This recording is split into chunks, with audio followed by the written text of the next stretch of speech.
ശ്രീ മഹാദേവീ നമഃ. നമസ്കാരം. ദേവീനാരായണീയം ദശകം 29. അഥൈകദാ ദൃശ്യത ദക്ഷഗേഃ ശാക്തം മഹസ്തച്ച ബഭൂവ ബാല വിജ്ഞായതേ ശക്തിമിമാം ജഗത്സു സർവേപി ഹൃഷ്ടാ ഭവൽക്ഷണശ്ച.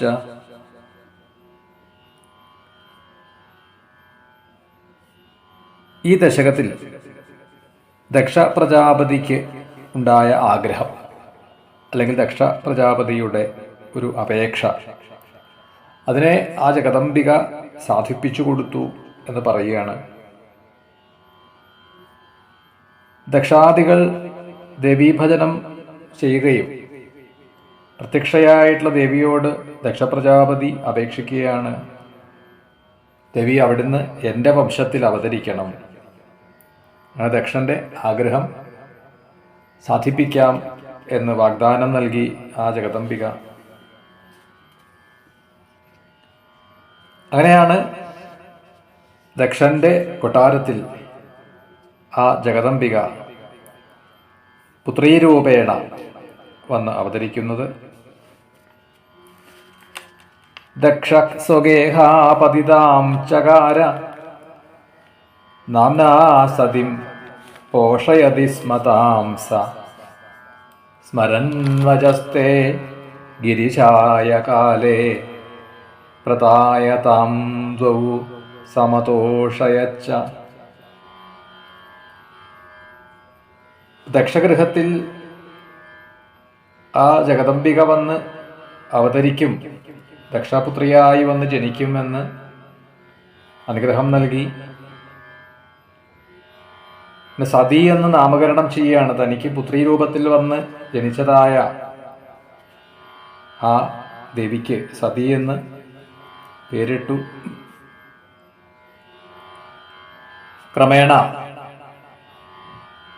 വിവാഹപ്രായമായ സമയത്ത് തൻ്റെ പുത്രിയെ സതീ ദേവിയെ ശിവന് വിവാഹം ചെയ്തു നൽകി എന്നാണ്.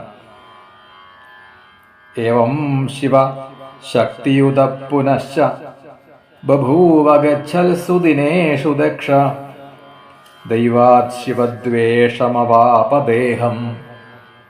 തത്പോഷിതം സ്വം വിജഹൗ സതീച.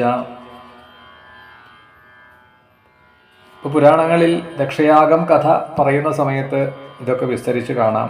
ശിവമഹാപുരാണത്തിലും ശ്രീമദ് ഭാഗവതത്തിലും ഈ ദക്ഷയാഗം അതിൻ്റെ ആരംഭത്തിൽ ഈ സതീദേവിയുടെ വിവാഹവും പിന്നീട് ശിവനും സതിയും തമ്മിലുണ്ടായ ആ ദാമ്പത്യം അത് അല്പകാലമേ നിലനിന്നുള്ളൂ. ദേവി സതി ദേഹം ഉപേക്ഷിക്കുകയാണ് ഉണ്ടായത്. അതിന് ഇടയാക്കിയതായ സംഗതികളെയാണ് തുടർന്ന് ദക്ഷയാഗത്തിൽ നമുക്ക് കാണാൻ കഴിയുക. ദേവീഭാഗവതത്തിൽ ഈ ഒരു കഥ, ദക്ഷയാഗ കഥയല്ല വിസ്തരിക്കുന്നത്, അതിൻ്റെ അനുബന്ധമായിട്ട് തന്നെ എന്തുകൊണ്ട് ദക്ഷപ്രജാപതിക്ക് ശിവനോടും തൻ്റെ പുത്രിയായിട്ടുള്ള സതിയോടും വിദ്വേഷമുണ്ടായി, അതിന് കാരണം പറയുകയാണ്. ഒരിക്കൽ ദുർവാസസ് മഹർഷി ജാംബൂനദേശ്വരി ദർശനം ചെയ്ത് ആ ജാംബൂനദേശ്വരി ദേവിയുടെ പ്രസാദമായി ലഭിച്ച ഒരു ഹാരം, നല്ല സുഗന്ധമുള്ള പാരിജാത പൂക്കളെ കൊണ്ടും കദംബ പൂക്കളെ കൊണ്ടുമൊക്കെ കൊരുത്തതായിട്ടുള്ള ആ മാല പ്രസാദരൂപേണ ആ മഹർഷിക്ക് ലഭിച്ചതിനെ ദക്ഷന് നൽകുകയും ചെയ്തു. അപ്പോൾ ദേവീപ്രസാദമാണ് ഈ മഹർഷി തനിക്ക് നൽകിയത്. എന്നാൽ ദക്ഷനാവട്ടെ തനിക്ക് ലഭിച്ചതായ ഈ പ്രസാദത്തെ, ആ പ്രസാദത്തിന് നൽകേണ്ടതായ ഒരു ഗൗരവം, പ്രസാദം എപ്പോഴും ശുദ്ധമായിട്ടുള്ളിടത്തേ വയ്ക്കാൻ പാടുള്ളൂ, അതിനെ നാം പവിത്രമായിട്ട് കാണണം, അതിനെ കൈകാര്യം ചെയ്യുന്നതും ഗൗരവത്തോടു കൂടി ആവണം. അപ്പം അതിന് പകരം ദക്ഷനാവട്ടെ ഈ മഹർഷി നൽകിയ ഈ ദേവീപ്രസാദമായിട്ടുള്ള മാല തൻ്റെ ശയ്യാഗൃഹത്തിൽ അലങ്കാരമായിട്ട് വെച്ചു. അങ്ങനെ ആ പ്രസാദത്തിൻ്റെ വിശുദ്ധിക്ക് കളങ്കം വരുത്തി. ദക്ഷന് തൻ്റെ പുത്രിയോട് സതിയോട് ഒരു വിരോധം വരാൻ ഒരു കാരണം ഇതാണ്. ശിവദ്വേഷിയായ ദക്ഷനാൽ കൽപ്പിക്കപ്പെട്ടതായ ശരീരം, ദക്ഷപുത്രി ആയതുകൊണ്ടാണല്ലോ ആ സതീദേവിക്ക് ദാക്ഷായണി എന്ന് പേരുണ്ടായത്. തനിക്ക് ഇങ്ങനെ ഒരു പദവി, ദക്ഷപുത്രി എന്നുള്ള പേര് വേണ്ട, ആ ശരീരം വേണ്ട എന്ന് ദേവി നിശ്ചയിച്ച് ദേഹത്യാഗം ചെയ്യുകയാണ്. ആ കഥയെ ഇവിടെ വിസ്തരിക്കുന്നില്ല. ഭാഗവതാദി പുരാണങ്ങളിലും ശിവമഹാപുരാണത്തിലും ഒക്കെ നമുക്ക് വിസ്തരിച്ച് കേൾക്കാൻ കഴിഞ്ഞിട്ടുള്ളതാണ്. ദുഃഖേന കോപേന ചഹ സതീതി മുഹുർവദന്നുദ്ധൃതതാരദേഹ ബഭ്രാമ സർവത്ര ഹര സുരേഷു പശ്യൽസു ശാർംഗീ ശിവമന്വചാരി. ഈ സതീദേവി ദേഹത്യാഗം ചെയ്തു ആ ദക്ഷന്റെ യാഗശാലയിൽ വെച്ച്. ദേവിയുടെ ജഡം കാണുന്നതായ ആ ശ്രീപരമേശ്വരന് അസഹ്യമായിട്ടുള്ള ദുഃഖം, അതേപോലെ കോപവും ഉണ്ടായി. അയ്യോ സതി എന്ന് നിലവിളിച്ചുകൊണ്ടാണ് ആ ജഡം, ആ മൃതശരീരം എടുത്ത് തുളത്ത് വെച്ചുകൊണ്ട് ഒരു ഭ്രാന്തനെ പോലെ അങ്ങനെ സഞ്ചരിക്കാൻ തുടങ്ങി മഹാദേവൻ. ഈ കാഴ്ച കാണുന്ന ദേവന്മാരൊക്കെ ആ ഭഗവാനെ സമീപിക്കാൻ പറ്റാതെ, ധൈര്യപ്പെടാതെ മാറി നിൽക്കുകയാണ് ചെയ്തത്. ഒടുവിൽ ഭഗവാൻ മഹാവിഷ്ണു തന്നെയാണ് ആയുധങ്ങളെ കൊണ്ട് ഭഗവാന്റെ പിന്നാലെ, മഹാദേവന്റെ പിന്നാലെ സഞ്ചരിച്ചുകൊണ്ട് അസ്ത്രങ്ങളെ ഉപയോഗിച്ച് ഈ സതീ ശരീരത്തിനെ എയ്തു വീഴ്ത്താൻ തുടങ്ങി. മഹാദേവന്, ഭഗവാന് ഈ ശരീരം കാണുന്നത് തന്നെ സങ്കടമുണ്ടാക്കുന്നതാണെങ്കിൽ ഈ ശരീരത്തെ നശിപ്പിച്ചു കളയണം എന്ന് നിശ്ചയിച്ചിട്ടാണ് അതിനെ അസ്ത്രങ്ങൾ ഉപയോഗിച്ച് ഖണ്ഡമാക്കി, പല ഖണ്ഡങ്ങളാക്കി എയ്തു വീഴ്ത്തിയെന്നാണ്. രുദ്രാംസ വിന്യസ്ത സതീ ശരീരം വിഷ്ണു ശരൗഖൈർ ബഹുശ ശകർത്ത ഏകൈകശ പേതുരമുഷ്യഖണ്ഡ ഭൂമൗ ശിവേ സാഷ്ടശതം സ്ഥലേഷു. ഇത് ഭഗവാൻ മഹാവിഷ്ണു അസ്ത്രങ്ങളെ കൊണ്ട് മഹാദേവന്റെ ചുമലിൽ അദ്ദേഹം കൊണ്ടുപോകുന്നതായ സതീദേവിയുടെ ആ ജഡം, ആ മൃതശരീരത്തിനെ എയ്തു വീഴ്ത്തിയെന്നും ഉന്മാദം ബാധിച്ചവനെ പോലെയാണ് അവിടുന്ന് കോപത്തോടുകൂടി നൃത്തം ചെയ്തുകൊണ്ടാണ്.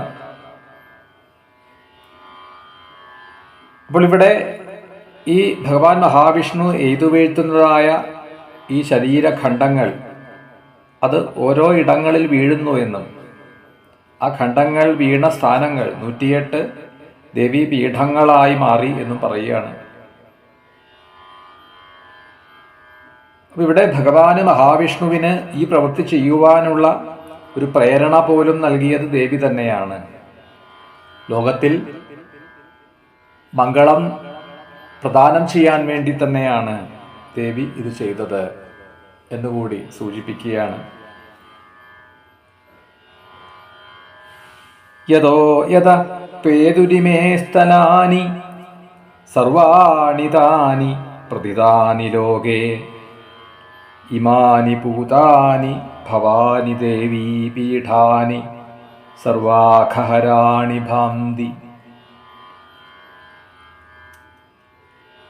ദേവിയുടെ ശരീരം, സതീ ശരീരം 108 ഖണ്ഡങ്ങളായി 108 ഇടങ്ങളിൽ വന്നു വീണു എന്നും എവിടെയൊക്കെയാണോ ശരീരഖണ്ഡം വീണിട്ടുള്ളത് അവിടെയൊക്കെ ദേവീക്ഷേത്രങ്ങൾ നിർമ്മിക്കപ്പെടുകയാണ് പിന്നീട്.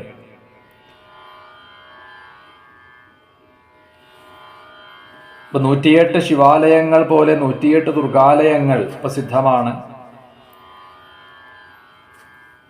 എന്നാൽ ഇവിടെ പരാമർശിക്കുന്നത് നമുക്ക് ഇടയിൽ, കേരളീയർക്കിടയിൽ പറഞ്ഞു വരുന്ന 108 ദുർഗാലയങ്ങളാണ് എന്ന് കരുതാൻ കഴിയില്ല. ഇന്നത്തെ ഭാരതത്തിൽ തന്നെ, ഇന്നത്തെ ഭാരതത്തിൻ്റെ അതിർത്തി ഈ പൗരാണിക കാലത്തിൽ നിന്ന് വ്യത്യാസം വന്നിട്ടുണ്ട്. ഇവിടെ പുരാണങ്ങളിൽ പറയുന്നതായ ഭാരതം ഇന്ന് പല ചെറിയ രാജ്യങ്ങളായി, നമ്മളുടെ അയൽ രാജ്യങ്ങളായിട്ടുള്ള ബംഗ്ലാദേശും നേപ്പാളും ഭൂട്ടാനും പാകിസ്ഥാനും അഫ്ഗാനിസ്ഥാനും അതേപോലെ പല രാജ്യങ്ങളിലേക്കും വ്യാപിച്ചു കിടന്നിരുന്ന ഒന്നായിരുന്നു ഈ ഭാരതഖണ്ഡം എന്ന് വേണം കരുതാൻ. പിൽക്കാലത്താണത് പല പല രാജ്യങ്ങളായി രൂപീകരിക്കപ്പെട്ടിട്ടുള്ളത് എന്ന് വേണം ചിന്തിക്കാൻ. എന്തായാലും അത് അന്ന് തന്നെ മറ്റ് രാജ്യങ്ങളാണെങ്കിൽ കൂടി അങ്ങനെയും കരുതുന്നതിൽ തെറ്റില്ല. ഇത് എവിടെയെല്ലാം ഈ ശരീരഖണ്ഡങ്ങൾ വീണുവോ അവിടെയെല്ലാം പീഠങ്ങൾ. അപ്പൊ അതിൻ്റെ സൂചനകൾ ഇപ്പോൾ ഭാരതത്തിൽ മാത്രമല്ല എന്ന് പറയാൻ കാരണം, ദേവീപീഠങ്ങളെക്കുറിച്ച് പറയുന്ന ദേവീ ഭാഗവതത്തിലെ ദേവീപീഠ വർണ്ണന ചെയ്യുന്ന അധ്യായത്തിലെ ചൈനയും നേപ്പാളുമെല്ലാം കടന്നു വരുന്നത് കാണാം. അതുകൊണ്ടാണ് ഇപ്പോൾ വാരാണസിയില്, കാശിയിൽ വാരാണസിയിൽ ദേവി വിശാലാക്ഷി രൂപത്തിലാണ്, അവിടുത്തെ കണ്ണുകളാണ് അവിടെ വീണത്. ആ സതീശരീരത്തിലെ യോനി ഭാഗമാണ് കാമാഖ്യയിൽ, ആസാമിലെ പ്രസിദ്ധമായിട്ടുള്ള ക്ഷേത്രമാണ് കാമാഖ്യ. ഇങ്ങനെ തുടങ്ങി ശരീരഭാഗങ്ങൾ വീണയിടങ്ങൾ ദേവീപീഠങ്ങളായി കൽപ്പിക്കപ്പെട്ടു എന്ന് പറയുകയാണ്. ഈ ക്ഷേത്രങ്ങളിൽ പോവുക, ദർശനം ചെയ്യുക, 108 ഇടങ്ങളിലും പോകാൻ കഴിഞ്ഞാൽ അത് വളരെ പുണ്യമാണ്. അതിനൊന്നും കഴിഞ്ഞില്ല എങ്കിൽ കൂടിയിട്ട് ദേവീഭാഗവതത്തിൽ ആ ദേവീപീഠങ്ങളെ വർണ്ണിച്ചുകൊണ്ട് പറയുന്നുണ്ട്. ഈ ദേവീപീഠ വർണ്ണന ചൊല്ലിയാൽ തന്നെ, ആ അധ്യായം ഒന്ന് പാരായണം ചെയ്താൽ തന്നെ വളരെ പുണ്യമാണ്. ഏതൊരു ഗൃഹത്തിലാണോ ദേവീപീഠ വർണ്ണന ചെയ്തിട്ടുള്ള ആ അധ്യായം അല്ലെങ്കിൽ ആ ഗ്രന്ഥം ദേവീഭാഗവതം, ഇനി അതുമല്ലെങ്കിൽ ആ ദേവീപീഠങ്ങളെ വർണ്ണിക്കുന്ന ശ്ലോകം ഒരു കൈകൊണ്ടൊരു കടലാസിൽ എഴുതി ആ ഒരു കൈയെഴുത്ത് പ്രതി സൂക്ഷിച്ചാൽ തന്നെ ഈ ദുഷ്ടഗ്രഹങ്ങളുടെ ബാധകൾ ഉണ്ടാവില്ല, അശുഭങ്ങളൊന്നും ഉണ്ടാവില്ല എന്നൊക്കെ ഫലശ്രുതി പറയുന്നതായിട്ട് കാണാം.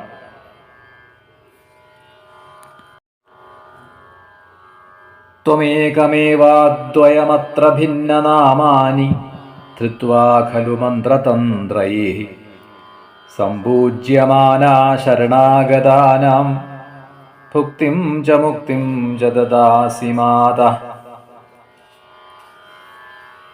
ആ പരാശക്തി, ആ ജഗദംബിക രണ്ടില്ല, ഒന്നു മാത്രമേ ഉള്ളൂ എന്നാണെങ്കിലും ഈ 108 ദേവീപീഠങ്ങളിൽ അത്ര രൂപത്തിൽ അത്ര തന്നെ നാമങ്ങളോടുകൂടി ദേവി വർത്തിക്കുന്നു.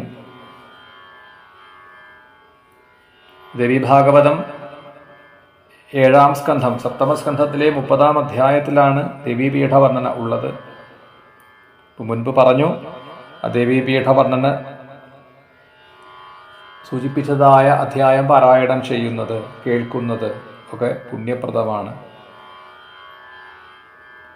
ദക്ഷപുത്രിയായി സതീ രൂപത്തിൽ അവതരിച്ച ദേവിയുടെ ശരീരഖണ്ഡങ്ങൾ അത് ദേവീപീഠങ്ങളായി മാറി അർച്ചാവതാരങ്ങളായി ഇന്നും ഭൂമിയിൽ കാണപ്പെടുന്നു. നിർവിണ്ണചിത്ത സതീവിയോഗാൽ ശിവസ്മരം സ്വാം കുഹചിന്നിഷണ്ണ സമാധിമഗ്നോ ഭവദേശലോക ശക്തിം വിനാ ഹാവിരസോരസശ്ച. സതീദേവിയുടെ വിരഹം അത് മഹാദേവനെ വല്ലാതെ സങ്കടപ്പെടുത്തുകയാണ്. ആ സങ്കടം കൊണ്ട് അദ്ദേഹത്തിന് നിർവേദം വന്നു എന്നാണ്. എന്താണ് ഈ നിർവേദം എന്ന് പറഞ്ഞാൽ? ഈ ലോകത്തിലെ ഒന്നും തന്നെ ശാശ്വതമല്ല എന്ന് ബോധ്യം വരികയും അത് നമുക്ക് ബോധ്യം വരാൻ ചില അനുഭവങ്ങളിൽ കൂടിയിട്ടാവാം. അതെ, അവരവർക്കുണ്ടാവുന്ന കൈപ്പേറിയ അനുഭവങ്ങളിൽ നിന്നും നിർവേദം വരാം. ഇവിടെയെല്ലാം ക്ഷണികമാണ്, എപ്പോൾ വേണമെങ്കിലും നശിക്കാവുന്നതാണ്, ഇതൊന്നും ശാശ്വതമല്ല. ഇത് ബോധ്യപ്പെട്ട്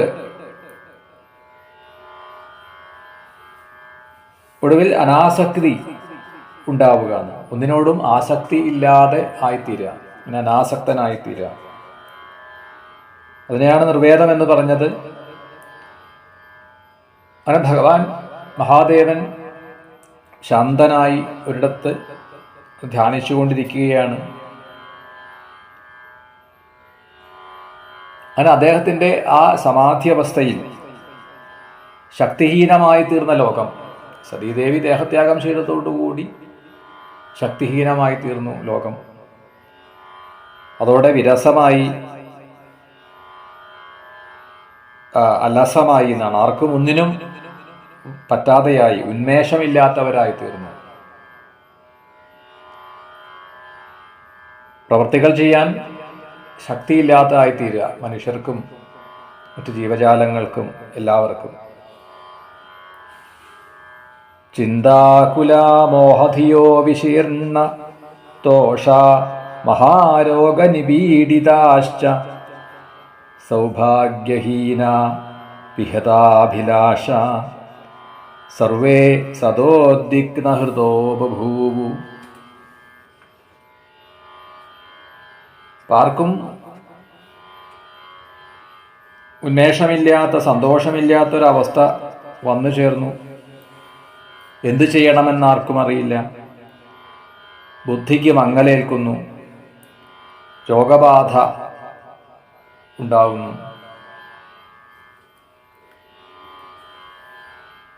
അത്തരത്തിലായിത്തീർന്നു ലോകം എന്ന് കാണിക്കുകയാണ്.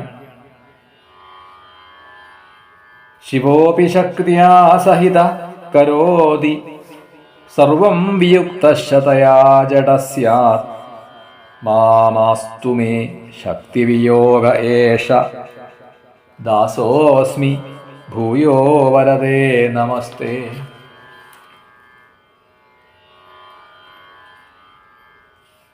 ശക്തി വേർപെട്ടതോടുകൂടി ശിവൻ പോലും, ശ്രീപരമേശ്വരൻ പോലും ഉന്മേഷരഹിതനായി എങ്കിൽ ലോകത്തിൻ്റെ അവസ്ഥ പറയേണ്ടതില്ല. അപ്പൊ ഇവിടെ ഈ സതീ ദേഹത്യാഗത്തെ പറഞ്ഞുകൊണ്ട് ഇനി പറയേണ്ടത് ദേവിയുടെ അടുത്ത അവതാരമാണ്, പാർവതി അവതാരം. ഹിമവാന്റെ പുത്രിയായി ദേവി അവതരിക്കുന്നു. അപ്പൊ അതിന് കാരണമെന്ത്? ഒരു അസുരന്റെ, താരകൻ എന്ന അസുരന്റെ കഥയുമായി ബന്ധിപ്പിച്ചുകൊണ്ടാണ് ശ്രീ പാർവതി അവതാരത്തെ വർണ്ണിക്കുക. സതീദേഹത്യാഗത്തെ പറഞ്ഞുകൊണ്ടാണ് ദക്ഷയാഗം കഥ പുരാണങ്ങളിൽ സമർപ്പിക്കുന്നത്. അവിടെ തന്നെ ആ ദക്ഷനും ആ യാഗശാലയിൽ വെച്ച് സതീദേവി ദേഹത്യാഗം ചെയ്തതോടെ ഭഗവാൻ ശിവനിന്ദ ചെയ്താൽ എന്താണ് ഫലം, ഈശ്വരനിന്ദ ചെയ്താൽ എന്താണ് ഫലം, അത് ദക്ഷനെ മാത്രമല്ല ലോകത്തിനെ ബോധ്യപ്പെടുത്തി കൊടുക്കണമെന്ന് നിശ്ചയിച്ചിട്ടാണ് മഹാദേവൻ കോപത്തെ സ്വീകരിച്ചു. തൻ്റെ ജടാമുടിയിൽ നിന്നൊന്ന് എന്നെ പിഴുതെടുത്ത് നിലത്തങ്ങട് അടിച്ചു. അത് രണ്ടായി പിളർന്ന് അതിൽ നിന്ന് വീരഭദ്രനും ഭദ്രകാളി ദേവിയും ആവിർഭവിച്ചു എന്നൊക്കെ കാണാം. ആ വീരഭദ്രൻ ദേവിയോട്, ഭദ്രകാളിയോടുകൂടി ശിവഗണങ്ങളോടുകൂടി യാഗശാലയിൽ പ്രവേശിച്ചു, യാഗശാല നശിപ്പിച്ചു. ദക്ഷന്റെ ശിരസ് തന്നെ പിഴുതെടുത്ത് ആ ഹോമാഗ്നിയിലിട്ട് ദഹിപ്പിച്ചു കളഞ്ഞു. പിന്നീട് ദേവന്മാരുടെ സ്തുതിയെല്ലാം കേട്ട് ഏറ്റുവാങ്ങി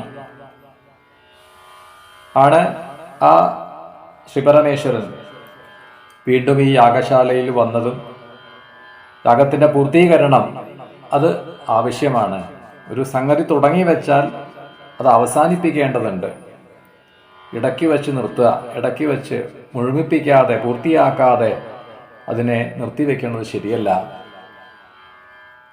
അപ്പം അതുകൊണ്ടത് പൂർത്തിയാക്കാൻ വേണ്ടി ശിരസ് തന്നെ ഇല്ലാതെ കിടക്കുന്ന ആ ദക്ഷന്റെ ഉടലിൽ ഒരു ആടിൻ്റെ ശിരസ് ചേർത്ത് വെച്ചു എന്നും ദക്ഷനെ ജീവിപ്പിച്ചു എന്നും ഒക്കെയാണ് കഥ പറയുക.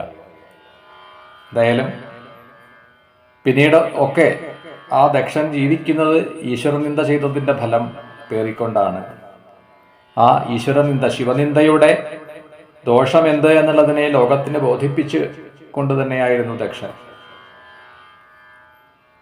അപ്പോൾ അവിടെ ആ സതീദേഹത്യാഗം പറഞ്ഞ് ദക്ഷയാഗം കഥ പുരാണങ്ങളെല്ലാം തന്നെ അവസാനിപ്പിക്കുമ്പോൾ അതിൻ്റെ ഒരു ചെറിയ ഭാഗം മാത്രമാണ് നമുക്ക് ദേവീ ഭാഗവതത്തിൽ കാണാൻ കഴിഞ്ഞത്. ദേവീ പീഠങ്ങളുടെ മാഹാത്മ്യത്തെ പറയാൻ വേണ്ടി എങ്ങനെയാണ് ദേവീ പീഠങ്ങൾ കൽപ്പിക്കപ്പെട്ടിട്ടുള്ളത്, അത് നമുക്ക് പറഞ്ഞു തരുന്നത് ദക്ഷയാഗം കഥയിൽ കൂടിയിട്ടാണ്. ആ ദേവീപീഠ വർണ്ണനം എന്ന അധ്യായം, ആ ഒരു കഥ 29-ാം സർഗത്തിൽ പറഞ്ഞ് അവസാനിപ്പിക്കുമ്പോൾ സ്തോത്രകാരൻ എന്താണ് പ്രാർത്ഥിക്കുന്നത്? ശക്തി വേർപെട്ടതോടുകൂടി ശിവൻ പോലും ഉന്മേഷമില്ലാതെ ഇരിക്കുന്നുവെങ്കിൽ അങ്ങനെ ഒരു വിയോഗം തനിക്ക് ഉണ്ടാവരുതേ എന്ന് പ്രാർത്ഥിക്കുകയാണ്. വീണ്ടും വീണ്ടും ദേവിയെ നമസ്കരിച്ചുകൊണ്ട് സർവവരദായിനിയായിട്ടുള്ള അവിടുന്ന് അനുഗ്രഹിക്കണം, എനിക്ക് ആ ശക്തിവിയോഗം ഉണ്ടാവരുതേ എന്ന് പ്രാർത്ഥിച്ചുകൊണ്ടാണ് 29-ാം ദശകത്തെ സമർപ്പിച്ചത്. ശ്രീ മഹാദേവി നമഃ.